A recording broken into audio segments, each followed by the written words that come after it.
Hey guys, it's me, Roker, from the Lost Temple, and today we'll be discussing how the REDCLIFF Wranglers are actually evil, as many people do not get this one simple little thing, that the REDCLIFF Wranglers in Death in the Family were always after Sword and wanted them dead. So let's begin. There we go. Yeah, Death in the Family. This whole video will contain spoilers for these pages, so if you want to avoid these spoilers, feel free to click off or read Death in the Family on www.bogio.net/reader/DIDFD. The link to the comic will be down in the description below. The REDCLIFF Wranglers first appear. They start attacking Sword, which the true I would never do, because we always welcome refugees, even if they might seem evil or bad at first. But Sword did not even do anything. He was just standing here, making this fire, and then the REDCLIFF Wranglers just attacked him. They tried to catch him with the grappling hook. Why would they attack Sword? This is very confusing, and the true I would never do that. They had their infernal eating vultures. They want to feed Sword to the vultures. This grappling hook guy, I did not trust him one bit. See that shadow over his face? You cannot trust a guy with that kind of shadow. It's only bad news from there. For some reason, they wanted to kill Sword, and they called him a cultist, whatever that means. And just because Sword does not heal, they decide to not kill him. It's very peculiar. The first thing the REDCLIFF Wranglers do after untying Sword is immediately interrupt him. This is not nice.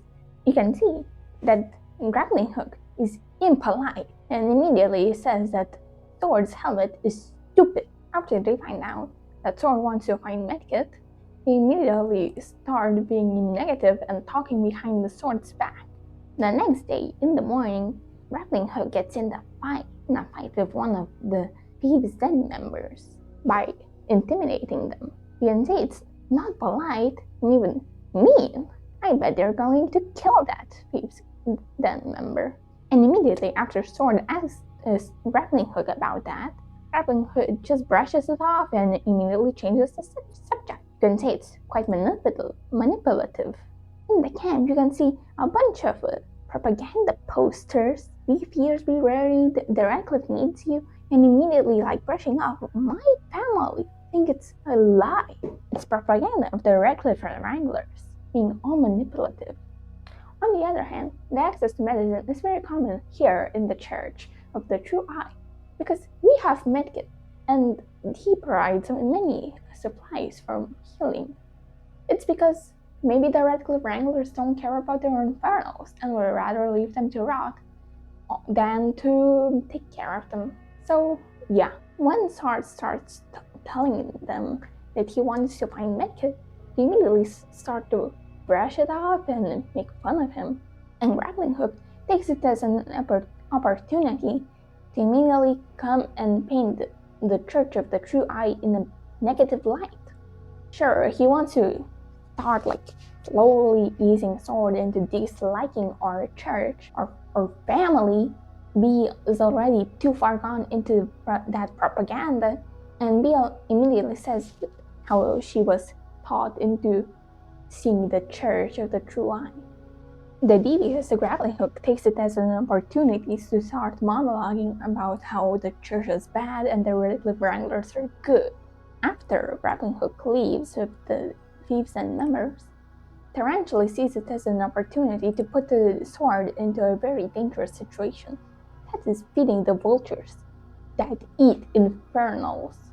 Even if Sword does not have any experience in that, it's almost like a death sentence to a little guy like this. Tarantula just leaves Sword alone, probably to get eaten by these vultures. And immediately after Sword starts feeding the vultures, he gets shaken and then hurt. That's very irresponsible of Tarantula. Here in the Church of the True I, that would never happen, because we take care of our infernals even if they're newcomers. The REDCLIFF Wranglers do not have many supplies. It's because they simply just do not care about their infernals that stay in the camp. TNT is clearly evil. They immediately paint Sword as someone who just cannot do anything on their own. And it's pretty clear that Chuck over here does not like Sword. And he just basically shoves the Sword in together with which Chuck is a pretty dangerous individual. So TNT is basically sending them on a death mission, which we'll talk about that later.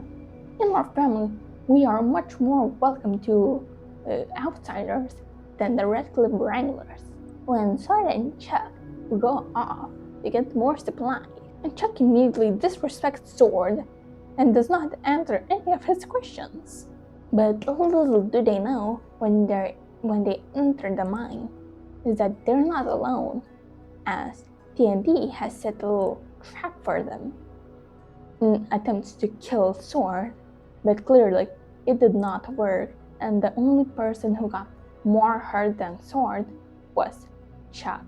Yep, you would not expect that from the REDCLIFF Wranglers, but clearly there's much more to them when you start digging into their motivations. Thank you for coming here and understanding what I have to say about the REDCLIFF Wranglers being truly evil. I hope to see you guys in the next video I make. It's been Broker. Consider joining the family and see you guys next time. Bye.